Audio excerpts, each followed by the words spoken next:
Hello, hello. Thank you for having me here. Awesome to have Jelko, you. I had to do a little bit of research on you. So you actually are from Croatia, correct? Yeah, that's right. That's right.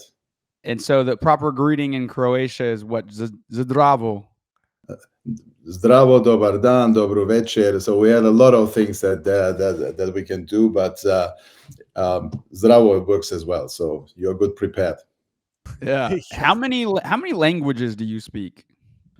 Um, to be honest, I would say three. In school, I have learned, I had the Latinum, but as we know, this language doesn't bring you through anything. So it's at least three. And if you say it's not only Croatian, it's Serbian, it's Bosnian, it's I don't know what, then it would be even more. But I would say it's three. It's three. Only three. I had the pleasure of visiting Croatia last year for the first time, and it is definitely the hidden gem of Europe. I lived in Europe for about 6 years before I ever went to Croatia, and why is it? I know we got to get real quick into this, but real quick, why is Croatia not so much known about, whereas everyone in America goes to Italy or France? Honestly, I don't know. I thought since the soccer players were that successful, the last two World Cups, what I realized when I was there, and I'm every year there, a lot of Chinese people and a lot of Americans made it to Dubrovnik, to Split, to the big cities. So I think it's becoming more and more common also for the American to come over.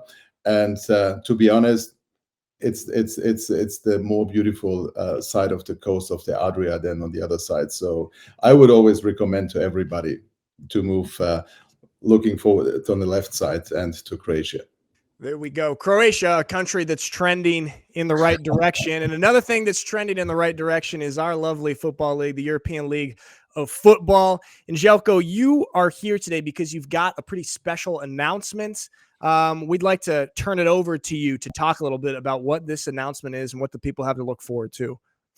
Yes. First of all, we announced, I think, last week, last Tuesday, the schedule of the next season, and what we realized was, yes, a lot of people talking about one special thing is that we will play more than 30% of our games in the fourth season in big stadiums and big arenas. So Wow. we are moving forward. That's what I'm honestly, after 3 seasons right now, most proud of, because we are playing in 50 60,000 people arenas. Yesterday Munich Ravens announced their one game in Nuremberg, for example, another huge game. And we expect, and don't think I'm totally crazy, I said last year we will have around about 500,000 of people watching our games on site, and we did it.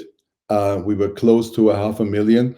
And this season, although we don't play much more games than last year, we will have, I'm sure, because of the big arenas, close to 750,000 people watching the ELF games in the stadiums and the arenas through Europe. So this is one big thing that I'm really excited about it. And as I see, we're in Hamburg close to 10,000 people. Tickets sold now. We're in January, and the game will be played in June, July. So that's I think that we will see then in a half a year when we start the season that we will have packed stadiums, full arenas with people that are celebrating football. And this brought us to another point, and this is the announcement today. So the ELF will, in this fourth season, for the first time, introduce and organize an international game. So we will be with two franchises in a country and hosting in a country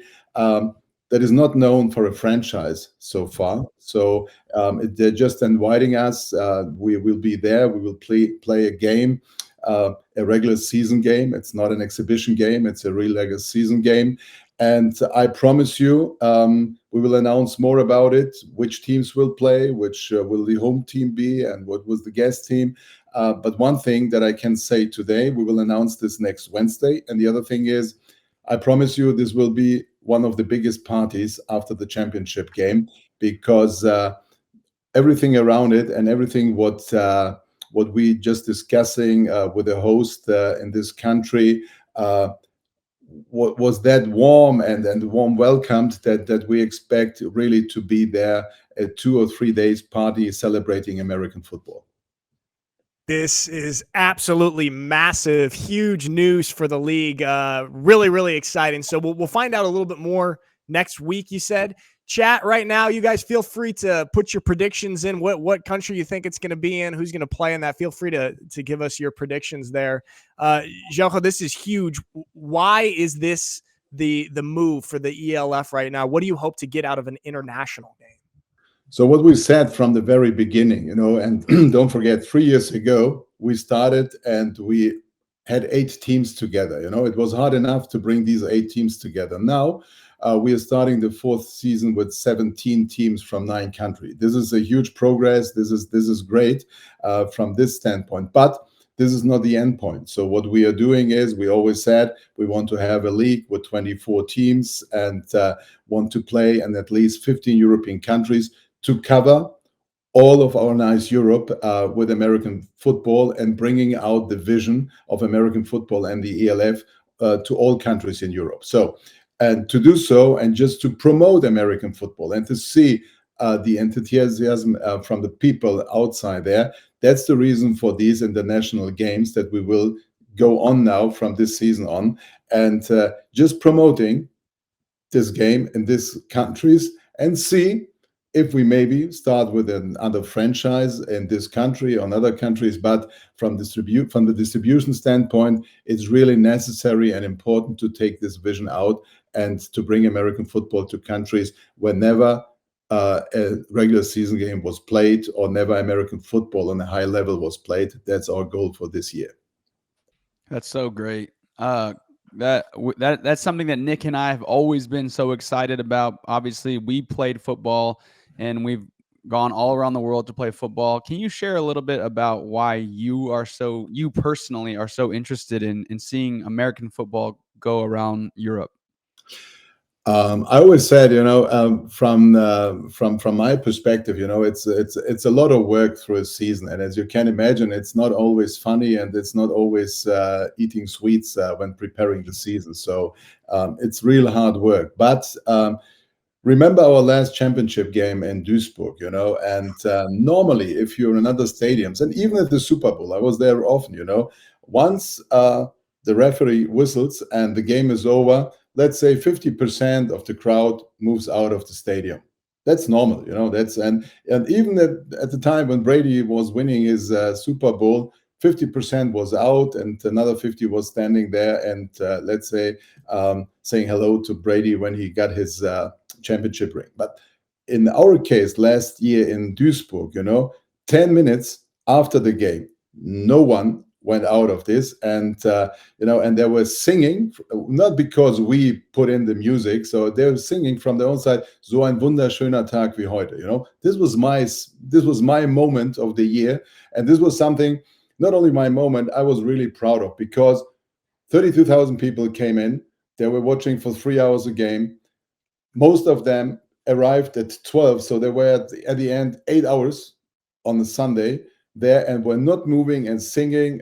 This was a great day. So this is something that pushes you, that gives you also the energy to go forward. And this kind of singing, that's what I want to hear also in other countries, bringing out American football and sharing our vision of having fun, being entertainment, and being professional football.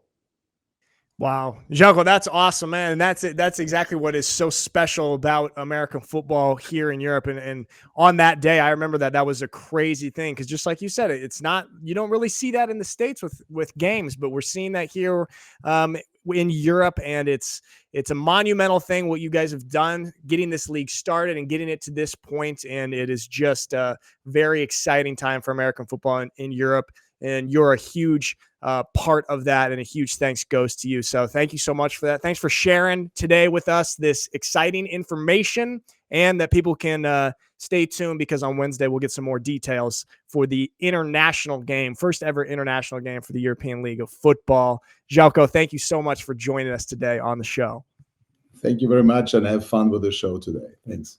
Thank you. Have a good one.